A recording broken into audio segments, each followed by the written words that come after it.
Mayroon tayong lason. Noong mga sandaling iyon, ipinasok ni Anne ang bulaklak ng mabisang gamot sa loob ng kahon. Humakbang si Nam-Efi paharap at ngumiti. Ibinahagi ang kanyang iniisip. Malubha ang kanyang mga sugat. At gumamit pa siya ng tunay na pinagmulan ng enerhiya. Ngayon ay nalason pa siya.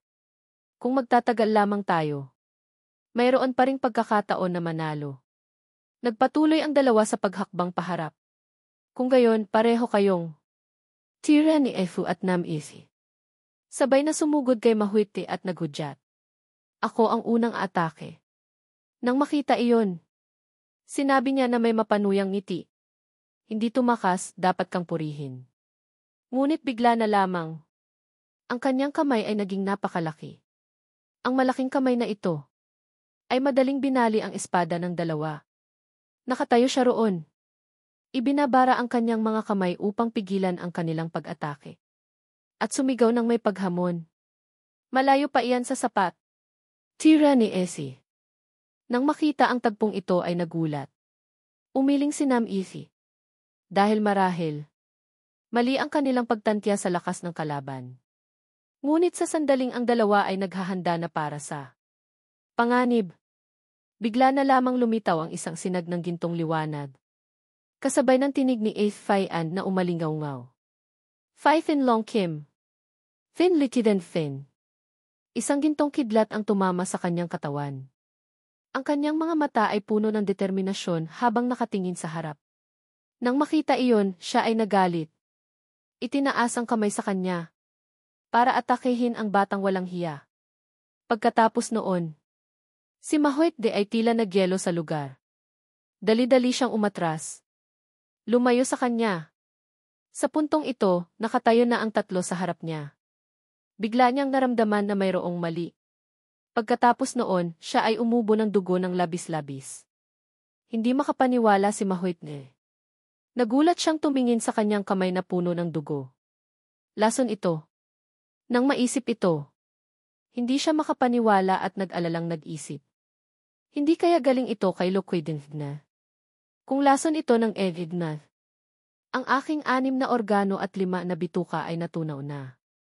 Tumingala si Mahuite sa harap. Kung gayon, sa harap niya sa sandaling ito. Nakatayo pa rin doon ang tatlong Fai-an na may hawak na espada. Nang makita iyon, naggangalit siya sa galit. Tumayo siya roon at sumigaw ng galit. Mangahas kayong gumamit ng maruming trick sa akin. Dudurugin ko ang inyong mga buto at inumin. Bigla, umubo siya ng masakit. Nakita ng lahat na nakatayo sa isang tabi ang buong tagpo. Isang kaisipan ang lumitaw sa kanyang isipan. Tama ang sinabi ng dalawa ni Kimku. Si Mahuite ay nasa kanyang limitasyon na. Ang kanyang mga mata ay napuno ng determinasyon. Nakatingin sa harap. Kung makakaya lang namin ng kaunti pa. Bigla, ang dalawang pag-ubo ni Mahuite ay nagpabalik sa kanya sa realidad. Nakatayo siya sa harap ng tatlo. At tumawa ng hindi maintindihan. Pagkatapos noon, tumawa siya ng malakas. Na nagpaisip sa tatlo kung ano ang nangyayari sa kanya. Bigla siyang natahimik at naunawaan ang isang bagay. Hindi kaya ang lugar na ito ang aking libingan? Walang magawa na niyakap ni Mahuite ang kanyang ulo nang may pagkadismaya. At nagbulong sa kanyang sarili. Hindi mamatay sa kamay ni Loquidinfnan. O sa mga basahan ng Bilong Ines. Kundi sa mga walang pangalan at hindi kilala. Paano ako, si Mahuite, napunta sa ganito? Tumingin si Mahuite sa tatlo. At sinabi sa nakakatakot na tinig. Hindi maaaring mangyari iyon. Ang taong itinapon ko kanina. Siguradong nasa kanya ang mabisang gamot. Habang nagsasalita, si Mahuite ay lalong nababaliw. Dahan-dahan siyang humakbang papunta sa tatlo. Nang may galit na mga mata. Kung hawak niya ang mabisang gamot, tiyak kong aagawin ko ito. Kung nilunok na niya, bubuksan ko ang kanyang tiyan at pipigain ang kanyang esensya. Mabilis siyang sumugod paharap. Pagkatapos noon, siya ay tumalo ng napakabilis. Wala pang 1 segundo. Direkta niyang sinuntok ang tiyan ni Nam-Efi. Na hindi man lang siya nakapaghanda. Dali-daling sumigaw si Fai-an bilang hudyat, dumarating siya. Ang kanyang mga mata ay puno ng pag-aalala. Seryosong umatake. Sa gayon, siya ay dali-daling pumunta sa harap niya at sumugod na may espada. Pagkatapos noon, siya ay naglaho sa kawalan, na nagpaunawa sa kanya ng kanyang pamamaraan. Di din ihon, napunta siya sa harap ni Kiren at sumuntok. Sa gayon, tinanggap ni Kiren Fu ang isang suntok sa mukha. Ang lakas ni Mahuitde ay napakalakas. Madali niyang natapos si An sa isang suntok. Pagkatapos, binalingan niya si Fai An para atakihin. Nang makita iyon, siya ay nag-alala at naguluhan. Nag-isip na ikatapusan na. Habang iniisip niya na siya ay magpapaalam na, bigla na lamang lumitaw si Long Hodlan. Sinuntok siya sa mukha. Nang umatake si An, sumigaw ang lahat sa gulat. Batang Panginoon! Ang kanyang mukha ay puno ng galit. Nakatingin sa kanya. Bumalik ang oras pagkatapos si Long Hodlan ay tinamaan ni Mahuite at dumura ng dugo. Masakit siyang nakaupo sa lupa. Sa puntong ito, siya ay nahulog sa kanyang sariling mga iniisip. Hindi ko inaasahan na hahabulin ako ng pangit na Mahuite. Gagamit pa siya ng tunay na pinagmulan ng enerhiya. Sinusubukan pa rin niyang magpakalma. At sinabi sa kanyang sarili, sumpa, kailangan kong bumilis. Sa sandaling ito, tumingin siya sa kanyang buong katawan. Ang kanyang mga binti ay nabali na. Ngunit ang katawan ay hindi makagalaw. Ang imahe noong mga sandaling iyon. Si Long Hodrid ay puno ng determinasyon na pinamumunuan ang kanyang grupo. Walang sinuman sa Jianghu ang nakakaalam ng katotohanan kaysa sa akin. Bumuntong hininga siya at tumingala sa langit. At sinabi sa kanyang sarili, Hodlat ah, Hodlat ah. Nagpapanggap na alam mo ang lahat. Ngunit ngayon ay nasa kalagayan ka na ito. Bigla niyang naalala ang isang bagay. Sa sandaling ito, nagulat siyang tumingin sa sugat sa kanyang noo. At nagtanong sa kanyang sarili, dugo. Nagpatuloy siya sa pagtingin sa sugat. Sa ibabang bahagi ng kanyang katawan. Ang boses sa loob niya ay patuloy na nagsasalita. Nagmamadaling. Ibigay mo ang iyong katawan. Sa gayon, ang katawan. Sa paligid niya ay nababalot ng pulang enerhiya. Lumilitaw sa lugar na ito. Ang boses ay patuloy na umaalingaw-ngaw, pahiram mo sa akin ang iyong katawan. Sa sandaling ito, nanlaki ang mga mata ni Long Hode na nakatingin sa harap. Matagal ko nang napagtanto sa aking katawan. Ang isang pulang lakas, lumulubog sa kanyang mga mata. Ito ang aura ng matandang lalaki na nakilala ko dati. Nang ang pagbabalik ay natutulog. Dahan-dahang hinawakan ni Long Hode ang espada at tumayo sa lugar na ito. Sa kanyang isipan, patuloy na lumilitaw ang kaisipan. Malinaw na sa laban kay master mo. Hiniram ko rin ang aura na iyon. Kung gagamitin ko ulit ito. Si Mahuite IT. Sa kanyang kamay, patuloy na lumilitaw. Ang mga kamay na kumukuha. Ibigay mo sa akin ang katawan. Ang mga pulang aura ay patuloy na umaago sa kanyang katawan. Na nagpagulo sa kanya. Nararamdaman ko na sinusubukan nitong kunin ang aking katawan. Ang kanyang mga mata ay unti-unting nagbago. Kung ipipikit ko ang aking mga mata sa sandaling ito, lahat ay tila lulubog sa pula. Ang aura na iyon ay mulid. Bigla, naggalit si Long Hodlat ng may determinasyon. Ang kanyang mga mata ay nanlaki na nakatingin sa harap. Sinubukan niyang pakalmahin ang kanyang sarili.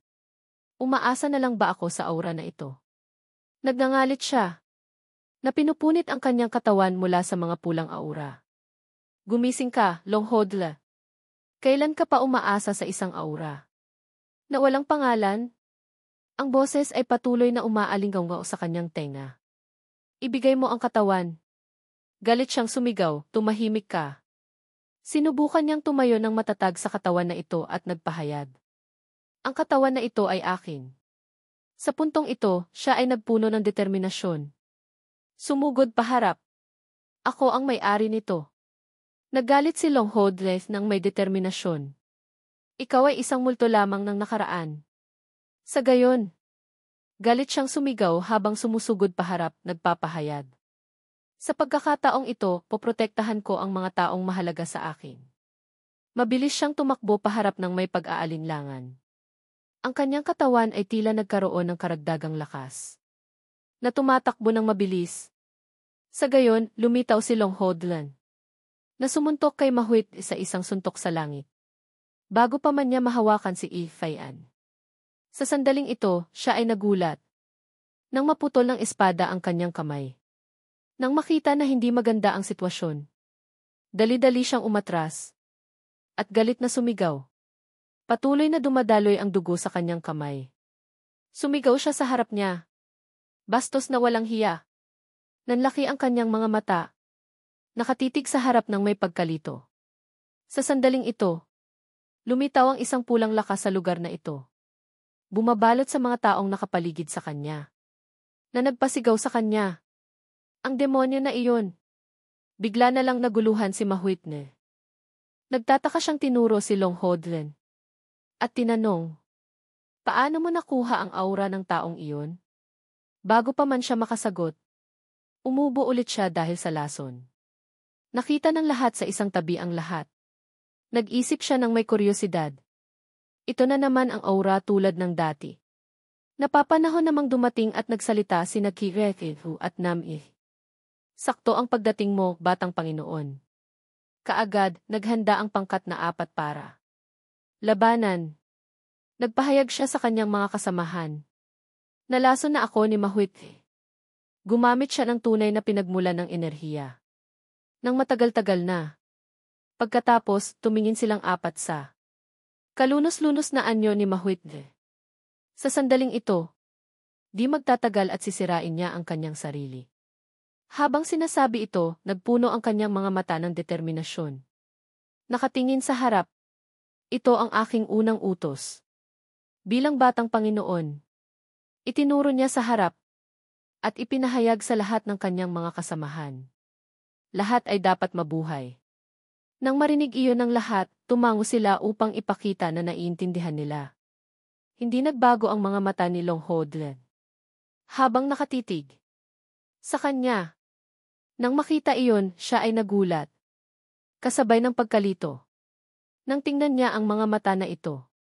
Bigla siyang tumingala sa langit. Nagsasalita ng hindi maintindihan. Nakilala ko na. At nakakita ng maraming kakaibang karakter sa Jianghu. Ngunit agad nagbago ang kanyang mga mata. Lalo pa siyang nabaliw. Ang kasalukuyang sitwasyon ay nakakalito. Nagpatuloy siya sa paninindigan doon na nagpapahayag sa 4. Simula ngayon, agad na nagpahayag si Mahuit. Wala akong pakialam kung sino ang nabubuhay para makabalik. Nang marinig iyon ng 4, kaagad silang naghanda para magdepensa. Kung may gagawin siya, kaagad niyang itinaas ang kanyang kamay sa harap. At tumingin sa kanya na may nakakatakot na mga mata. Hindi ko alam kung paano mo nakuha ang kapangyarihan ng taong iyon. Pagkatapos, itinuro niya sa harap. Naghahanda para gumamit ng pamamaraan. Ngunit subukan mong magpumiglas para mabuhay, binata. Nang marinig iyon ng lahat, lalo pa silang natakot. Ngunit hindi sumuko. Sa halip ay magkatabi at magkasama kay Long Hodlan. Sa sandaling ito, sunod-sunod na nagbago ang mga daloy ng tubig. Ang parehong panig ay tumalon sa tubig at lumaban. Sa kabilang banda, galit na sumigaw si Cao Githe, sumpa. Hawak niya ang espada na mabilis na sumusugod paharap. Na may mga iniisip sa kanyang isipan. Hindi ko inaasahan na ang matandang pinalayo na iyon ay mangangahas gumamit ng tunay na pinagmulan ng enerhiya. Sa sandaling ito, ang gintong ilaw sa ilog ay lumitaw sa harap niya. Siya at ang kanyang mga kasamahan ay mabilis na sumugod sa ilog. Sa lugar kung saan nagaganap ang labanan. Sa sandaling ito, ang sumunod na tagpo ay nagpatigil sa kanya. Ang ilog na puno ng tubig kanina ay tuluyang natuyo at wala ng kahit isang patak ng tubig. Naguguluhang nagsalita siya. Heights ni Faima Heights. Bigla na lamang. Ang tauhan ni Cao Githe ay malakas na nagbalita sa kanya. Nakita na po, batang Panginoon. Nang marinig niya iyon, dali-dali Siyang tumakbo papunta sa kung saan nagbabalita ang kanyang tauhan. Ang sumunod na tagpo ay nagpatigil sa kanya. Si Mahuitde ay nakahiga at hindi gumagalaw doon.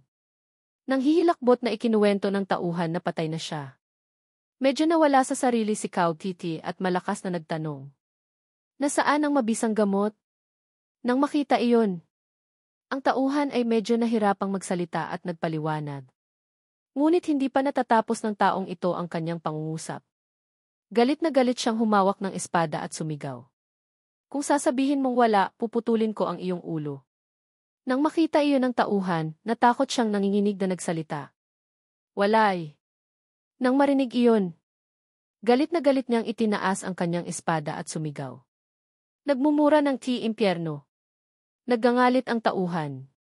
Na iniisip na sa pagkakataong ito ay pupunta na siya sa ilalim ng lupa. Kay Dim Mangi. Pagkatapos ng ilang segundo, nakita niyang hindi pa rin siya patay. Naguguluhang binuksan ng tauhan ang kanyang mga mata na nakatingin sa harap. Si Kao Kitty ay nagalit. Tumingin sa harap at huminga ng galit. Itinago niya ang kanyang espada at tumalikod sa ibang direksyon. Hinanap ang isang tao sa paligid ng lugar at nahulog sa mga iniisip na puno ng galit. Sino ang nakipaglaban kay Fai Mahuit dito? Ang sumunod na iniisip ay nagpabaliw sa kanya at naging kakaiba ang kanyang itsura. At kinuha pa ang mabisang gamot. Lumipat ang tagpo sa kabilang banda sa loob ng kagubatan. Ang grupo ni Long Hodzi ay nakasakay sa kabayo na mabilis na sumusugod paharap. 2 lamang ang kabayo. Ngunit ibinibigay pa rin ang lahat ng kanilang lakas sa mabilis na pagtakbo. Habang naglalakbay, nagpakita si TFAF ng isang nakatutuwang ngiti. Kahit na puno ng sugat ang kanyang katawan. Hindi ka panipaniwala. Talagang ang tinalo natin si Fai Mahuit. Si Fai An na nakasakay sa kabayo sa isang tabi ay nagsalita at nagtanong. Ano ang sinabi mo? Naalala niya ang tagpo noong mga sandaling iyon. Sumugod ang 4 sa amin kay Mahuit. Kung sa huling sandali ay hindi bumagsak si Fai Mahuit, lahat tayo ay patay na sana sa pitufin isa. Nang marinig iyon, naguguluhang sumagot si Kirefif. Tama, peligroso nga sa isang iglap. Ngunit alam mo ba ang kasabihan na iyon? Tanging ang nabubuhay ang siyang malakas. Pagkatapos ay nagpatuloy siya sa pagpapaliwanag ng kanyang mga iniisip. Sa kanya para maintindihan niya. Si Fai Mahuit kahit anong mangyari, ay isa lamang mandirigma sa Jianghu. Kaya naman alam na alam ito ni Batang Panginoon. Kaya nakipagsapalaran siya sa lahat at walang takot na humarap sa kanya. Tama ba? Bigla na lamang umubo ng dugo si Long Hodle. Nang makita iyon, si Fai An ay nag-aalalang nagsalita at kaagad na nagtanong. Ayos ka lang ba? Mumiti siya bilang sagot sa sinabi niya kanina. Ang sinabi ni master mo ay hindi nagkamali. Hindi talaga madali ang Jianghu. Walang sinuman ang nag-isip na haharapin natin si Fai Mahuit. Sinabi iyon. Ngunit sa kanyang isipan ay mayroon siyang iba't ibang mga iniisip. Sa sitwasyong iyon, kahit na mamatay hindi na ito nakakagulat. Ngunit dahan-dahang ipinasok ni Long Hodi ang kanyang kamay sa kanyang bulsa. Kinuha ang mabisang gamot. Protektahan ang pamilya at sekta mula sa anumang banta. Hawak niya ang gamot sa kanyang kamay. At inilagay ang kanyang kamay sa kanyang balikat. Hindi ito basta salita lamang. Pagkatapos ay mahigpit niyang hinawakan ang kanyang damit. At nagpatuloy sa pagsasalita. Ang kinabukasan ay tiyak na hindi magiging madali. Magkakaroon ng mga pagkakataon na manganib ang buhay tulad ng ngayon. Nagpatuloy siya sa pagpapahayag kay Tireth. Manatili kang malapit. Kaya kailangan maging mas malakas sina master mo at 2 Kim ko. Nang makita iyon, nagmayabang siya. Kailangan pa bang tanungin iyan? Bigla na lang naalala ni Fai An ang isang bagay. Agad niyang sinabi kay Long Hodlan. Sa paraan, Batang Panginoon. Mayroon ka bang gustong sabihin sa amin? Nang makita iyon, nagugulat siyang tumingin sa kanya. Kaagad siyang nagtanong. Ano ang kakilakilabot na panloob na lakas kanina? Si Tirent na nasa gilid ay kaagad ding nagtaka. Ngayon ko lang naalala ang panloob na lakas na iyon. Naguguluhan siyang naalala at nagsalita. Hindi ito katulad ng aura ng Fintrong Din. Sa halip, medyo kinilabutan siya nang maalala niya ang mga bagay na ito. Parang aura ito ni Fai Mahoitsi. Nang marinig ang mga bagay na ito, dali-daling lumingon si Fai An at tinanong siya. Hindi kaya nagsasanay ka ng masamang kapangyarihan? Nang marinig iyon, nag-aalangan si Long Hodlen. Hindi niya alam kung anong gagawin. Impyerno kung sasabihin ko ang totoo. Kailangan kong ibunyag ang kwento ng muling pagbabalik. Pagkatapos, mariin niyang ipinikit ang kanyang mga mata para tanggihan ang kaisipang ito. Sa gayon, maaaring magbago ang hinaharap. Hindi pa ito ang tamang oras. Agad na nagsalita si Long Hodlen. Nagpapaliwanag sa lahat. Hindi ikukwento ko ang lahat sa inyo sa hinaharap. Medyo hindi nasiyahan si Fai An. Malakas niyang tinanong, kami ay nakipaglaban. Diyan ang walang pag-aalinlangan. Ngunit mayroon ka pa rin gustong itago. Bigla, dumura siya ng dugo sa kanyang damit. Nang makita iyon, nagulat siyang nag-aalala na lumingon sa kanya. Batang Panginoon. Nagsabi siya ng isang ngiting walang magawa na nagpapaalam sa lahat. Tama, lahat tayo ay walang pag-aalinlangan kaya kapag dumating ang oras. Sasabihin ko sa inyo ang lahat sa simula. Pagkatapos noon, siya ay nagpanggap na kaawa-awa. At itinatago pa rin niya ang kanyang galit sa loob ng kanyang puso. Bigla na lamang. Hinawakan ni Fai An nang mahigpit ang kanyang kamay at naghudyat kay Pirethith. Dali-daling bumaba si Long Hodlen mula sa sasakyan at nagsuka ng dugo. Medyo nag-aalala siyang nagsalita. Batang Panginoon, mukha kang hindi maganda. Hindi kaya pumunta tayo sa tahanan ng pamilya Gyatihi para magpagamot? Nang marinig iyon, kaagad siyang nagsalita bilang tugon sa kanya. Hindi sa kasalukuyan. Tiyak na hinahanap pa rin tayo ni Nakao Titi at Kulong Ine. Kung pupunta tayo ngayon sa Gyati, maaari itong magdulot ng tunggalian sa pagitan ng mga pamilya. Tumingin si Long Hodlat sa harap at sinabi ang kanyang mga iniisip sa lahat. Una, pumunta tayo sa Iang Ese. Nabalitaan ko na may isang mahusay na doktor doon. Nang makita iyon, nagtaka ang lahat. May mahusay na doktor sa Iang Ese. Tumango siya bilang pagpapatunay sa lahat. Tama, mas tama kung sabihing isang mahusay na doktor na nagtataglay ng apelyidong Hai. Pagkatapos ng mahabang panahon at paghihirap, nakarating ang lahat sa Iang Ese. Sa loob ng kagubatan, isang bagay ang mabilis na lumundag. Mula sa isang gilid papunta sa isa pa. Mula sa isang lugar papunta sa iba. Isang napakabilis na bilis. Lumabas na. Iyon ay isang maliit na pusang maputi na mapaglaro. Dali-daling tumakbo ang binata at nag-alalang nagsalita. Ise Tuit, sumama ka sa akin. Mapanganib sa Iang Ese. Ang maliit na pusang si Tuit ay lumingon lamang. Tumingin sa kanya. Pagkatapos ay mabilis na tumakbo. Nang makita iyon, nag-aalalang tumakbo siya at sumigaw, Tuit. Sumama ka sa akin. Sa sandaling ito, naamoy ng maliit na pusang si Tuit ang isang bagay. Kaya pumasok sa loob ng mga palumpong. Pagkatapos noon, sumulyap ito sa itaas. Ang sumunod na tagpo ay nagpagulat sa kanya at natigilan. Nang makita siyang natatakot na nakatayo roon, nagulat siya nang mapagtanto niya ang isang bagay na hindi tama. Pagkatapos noon, dahan-dahan ang binuhat ng binatang ito ang pusang si Tuit. Sa kanyang kamay. Pagkatapos ay ngumiti at nang aasar. Nahuli kita, maliit ka. Sa loob ng mga palumpong ay lumitaw ang mga kakaibang ungal na nagpagulat sa kanya. Pagkatapos noon, ang sumunod na tagpo ay nagpatigil sa kanya. Ang apat na sinalong Hodzi ay sumugod palabas ng mga palumpong at sumigaw. Nang makita ang binata sa harap nila, si Long Hodlat ay umiiyak. Nanginginig na itinaas ang kamay sa harap at utal na nagsalita. Nakita na. Nang makita ang tagpong ito, isang tao at isang pusa, ay agad na napanganga sa takot at nanginginig. Pagkatapos noon, umalingaw sa bundok ang sigaw ng dalawang tao. Ang tagpo ay muling lumipat sa isang maaliwalas na bahay. Si Long Hodlat na sugatan ay nakahiga roon. Natutulog ng mahaba. Pagkatapos noon dahil nananaginip ng masama, bumangon si Longhodlat at sumigaw ng malakas. Fay mahait this. Pagkatapos noon, tiningnan niya ang kanyang mga kamay. Tiningnan niya ang lahat sa paligid niya at nag-isip. Ang mga sugat ay nagamot na, kaya nasaan ako? Pumasok si Haifet Dede nang makita siyang gising na. Kaya nagulat na nagtanong. Gising ka na pala? Nagpatuloy siya sa pagsasalita at nagpakilala sa kanya. Malubha ang iyong mga sugat kaya dinala kita dito. Ito ay isang maliit na klinika na pinapatakbo namin ng aking lolo.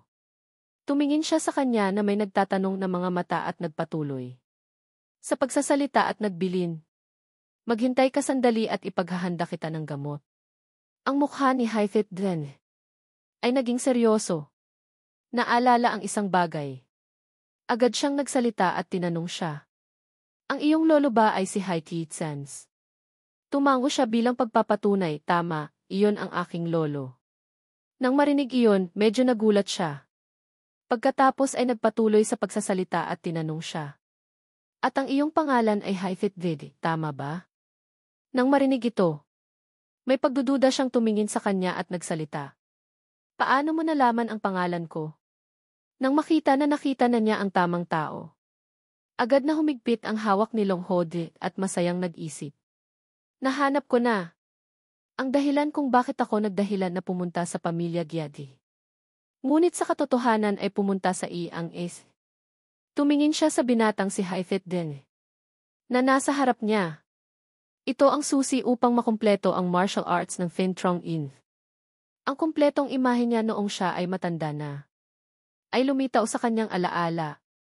At siya rin ang pinakamagaling sa lahat. Na tao sa hinaharap ng Jianghu. Noong panahong iyon, nakatayo siya sa tuktok. Nakatingin sa ibaba. Na walang katumbas. Ang mga taong nakapaligid sa kanya ay walang tigil na naghihiyawan at nagpupuri. Han ang Tiyad Haifet Dand. Noong panahong iyon, isang matinding labanan na puno ng dugo ang agad na naganap.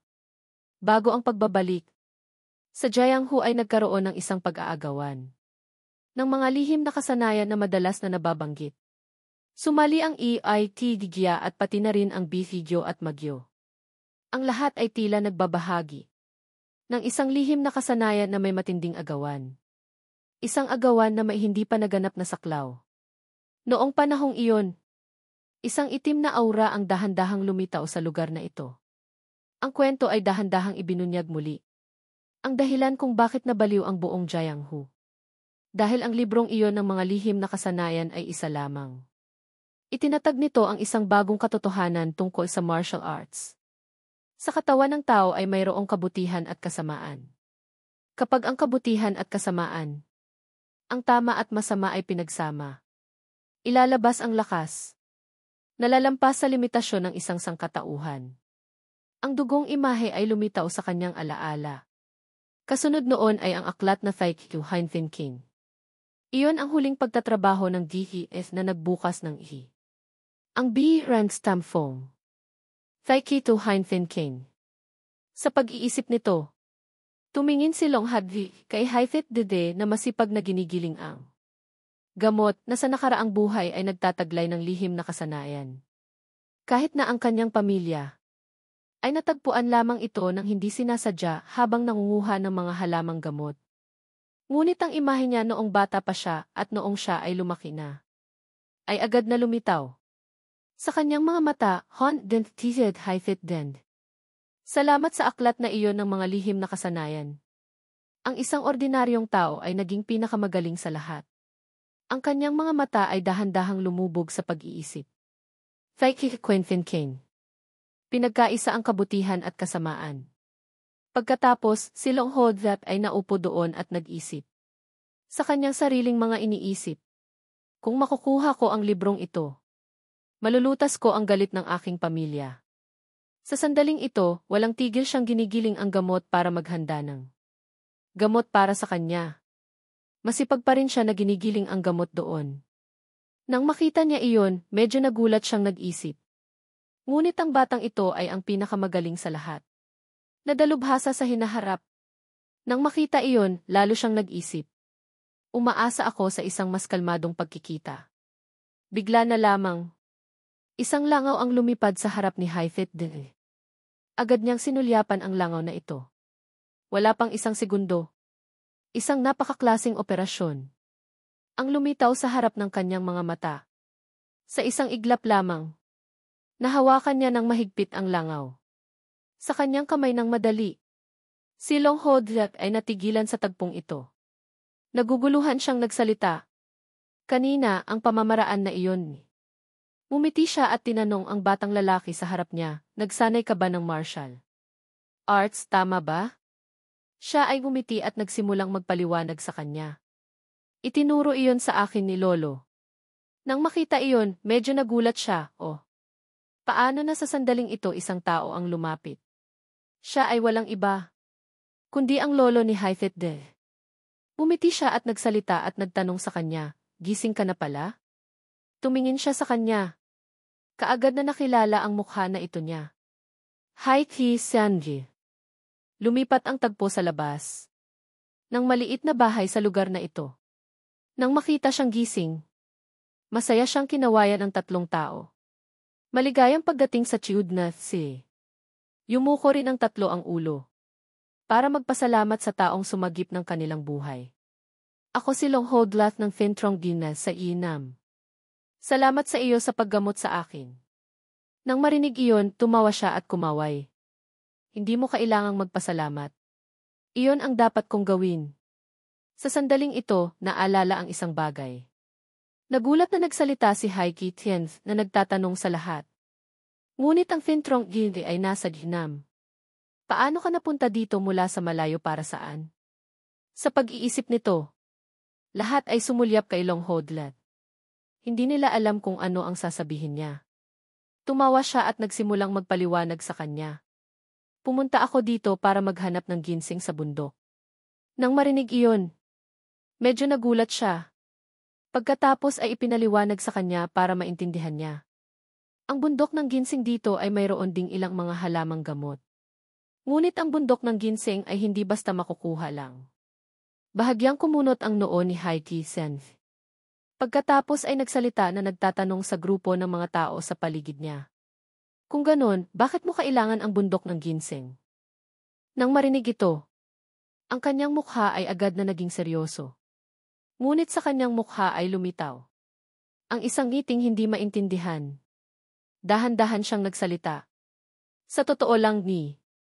Pagkatapos noon ay isang pagtatanghal ng pag-iyak.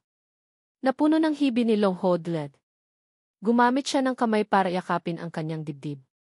Sinubukang pigilan ang sakit sa kanyang puso habang ikinukwento ang kwento.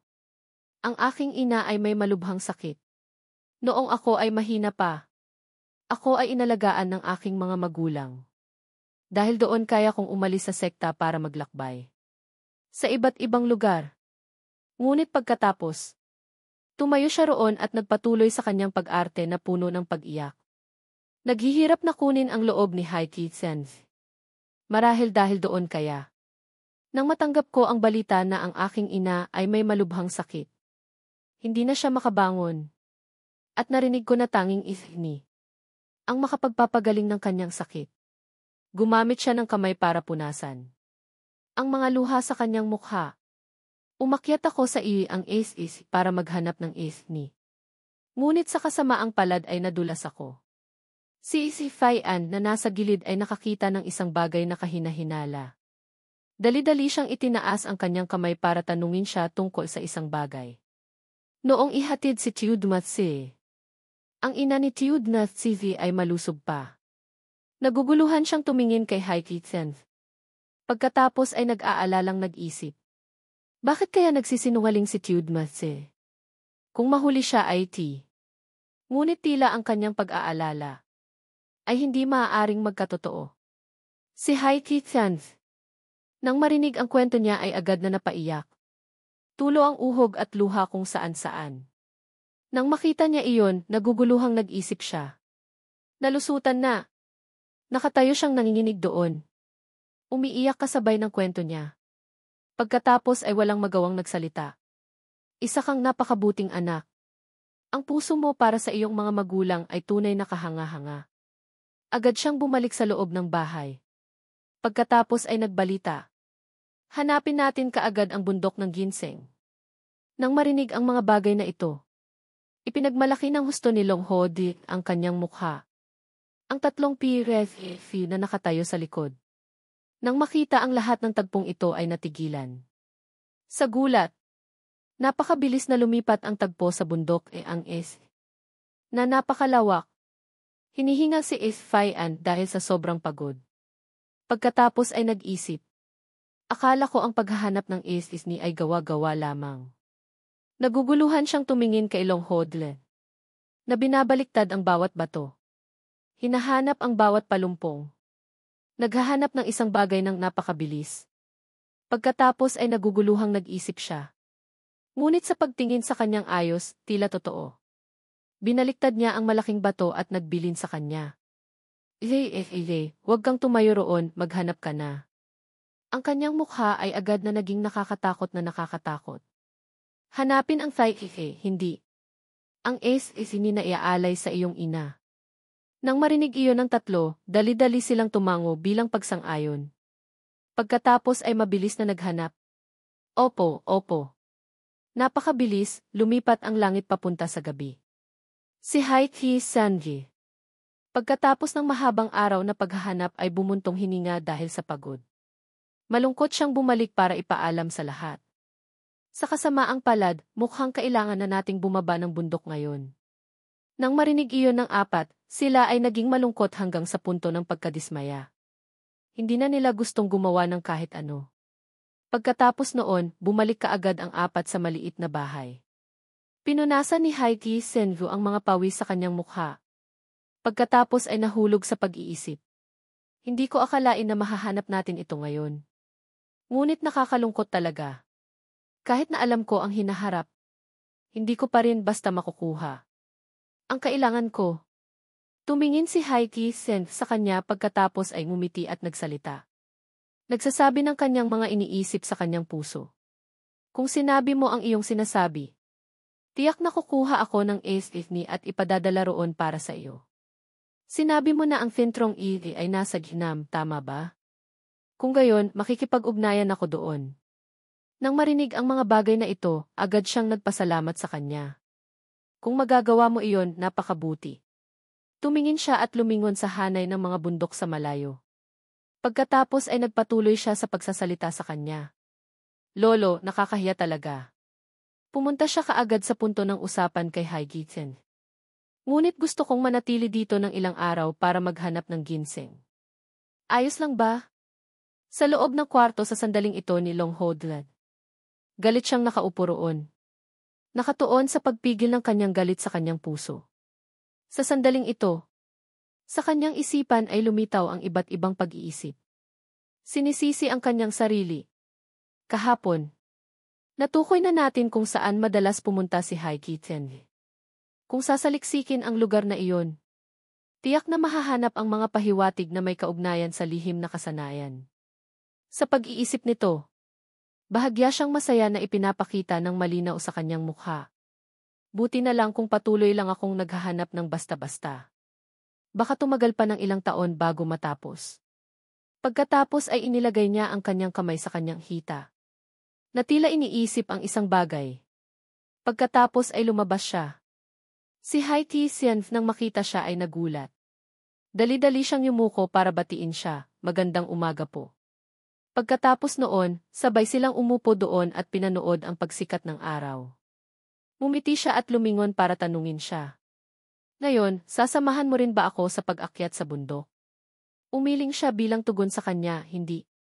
Ngayon, maghahanap ako ng mag-isa. Nang marinig iyon, tumawa siya ng may kasiyahan, kung gayon, ayos lang. Sabay silang tumingin sa hanay ng mga bundok sa malayo. Sa sandaling ito, bigla niyang naalala ang isang bagay. Nagulat siyang lumingon para tanungin siya. Nasaan si Fitdel? Nang marinig iyon, kalmadong sumagot siya, si Fitdel DIT. Pagkatapos noon, si Fitdel ay lumitaw sa harap ng dalawang tao. Hawak niya ang maliit na pusang si G.A. tuwid sa kanyang kamay. Ang kanyang mukha ay namumutla sa takot. Nakatingin sa harap. Nang makita iyon, nagulat siyang nagsalita at nagtanong sa kanya. Anong nangyari? May nakita ka bang tigre? Nag-aalalang ipinaliwanag niya ang kwento kanina. Ngayong umaga, kasama ko si Tuwit na manghuli. Ngunit may gustong humuli sa kanya kaya tumakbo ako. Nang makita iyon, walang magawang lumingon si Sen para sabihin kay Longhodlat na nasa likod. Paminsan-minsan may mga umaakyat ng bundok na nakakita kay Tuwit. Kaya gusto nilang hulihin siya. Tila na pagtanto nila na siya ay Lin. Sa sandaling ito, isang grupo ng mga tao ang sumugod sa lugar na ito. Na nagpagulat sa lahat. Hindi sila tumigil sa pagsigaw, naroon siya. Ang tinig ng babaeng may hawak ng pamaypay ay umalingaw-ngaw. Ang bilis tumakbo ng bata. Tumayo siya roon na kasama ang isa sero dalubhasa na sumusulong. Pagkatapos ay nagbalita sa lahat. Ikaw ba ang may-ari ng pusang iyon? Ipagbili mo sa akin. Nang marinig iyon ni Hythit din, galit siyang nagsalita na pinapagalitan siya. Hindi pwede, si Kisetoit ay hindi ibinibenta. Ang batang babaeng may 2 tirintas ay agad na nagalit. Nagpanukala ng ideya. Paano kung babayaran kita ng maraming pera? Nang marinig iyon, patuloy siyang galit na sumagot. Hindi ko gusto. Nang makita na mayroong isang kaguluhan, lumabas ang 3 Fayan.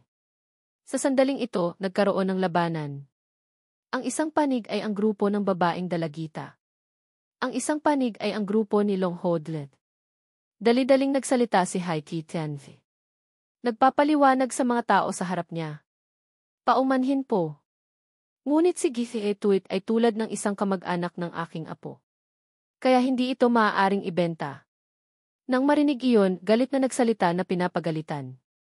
Kung hindi ako, ginamit na sana ng iba ang dahas para agawin ito.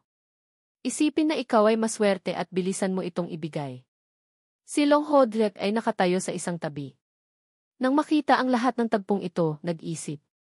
Sobrang-sobra na ito. Ngunit siya ay kamukha.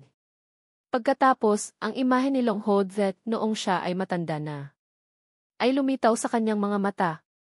Kamukha ko noong dati.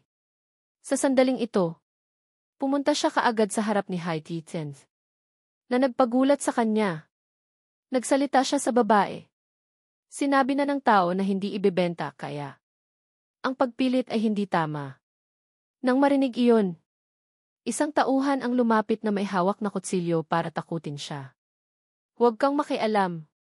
Alam mo ba kung sino siya at nangahas kang makisali? Nang marinig iyon, nagtaka siyang tumingin sa grupong ito. Pagkatapos ay nagsalita at nagtanong muli. Sino kayo at nangahas kayong takutin ang ibang tao? Agad na itinaas ng mga taong ito ang espada sa harap. Pagkatapos ay nagbalita, kami ay mga tao ng pamilya Gyatsi. Pagkatapos, masayang tumingin sa kanya ang batang babae sa likod. Patuloy silang nagpakilala. At ang dalagitang ito ay ang bunso ng pinuno ng pamilya. Gyatsi. Nang marinig ni Longhodlet ang mga salitang ito, hindi niya maintindihan at natigilan. Sandali. Kung ang bunso ay anak na babae ng pinuno ng pamilya Gyatsi, kung gayon. Tinitigan niya ang mukha ng mapaglarong babae. Sa harap ay kapatid ng aking kasintahan na si Gyatsi Thanan. Gyatsi Diufu. Pagkatapos siya ay agad na naging seryoso. Hindi nakapagtataka na natatakot ang mga ordinaryong martial artists sa kanyang kapangyarihan. Yumuko siya bilang tugon sa mga salita ng grupo. Isang karangalan na makilala ang Tiudiye ng pamilya Gyatsi. Agad na pumunta ang isang tauhan sa harap niya. Pagkatapos ay nagtanong na nagtatanong. Saan ka nanggaling? Sa sandaling ito, si Tiriakisu ay labis na nagalit. Agad siyang humakbang sa harap. Tumingin ng matagal at hindi na nakapagpigil. Naghahanda siyang makipaglaban sa taong ito. Pagkatapos ay galit na nagsalita at nagtanong. Isang tagapagtanggol ka lang pero nangahas kang magmatigas. Pagkatapos ay galit siyang nagsalita na pinapagalitan. Kami ay mga tao ng Fin. Bago pa man siya matapos sa pagsasalita. Nagsalita si Longhodlet para ipaalam tama na. Ngumiti siya habang nagsasalita sa mga taong nasa harap. Kami ay mga taong dumating lamang para maglibot sa iang is. Dahan-dahan siyang humakbang papunta sa harap ni Diufu. Nang makita iyon, medyo nagalit siya. Kinuha ang kanyang pamaypay para takpan ang kanyang mukha. Pagkatapos ay nagsalita na may paghamak. Ayoko makipag-usap sa mga taong hindi nangahas ibunyag ang kanilang pinagmulan.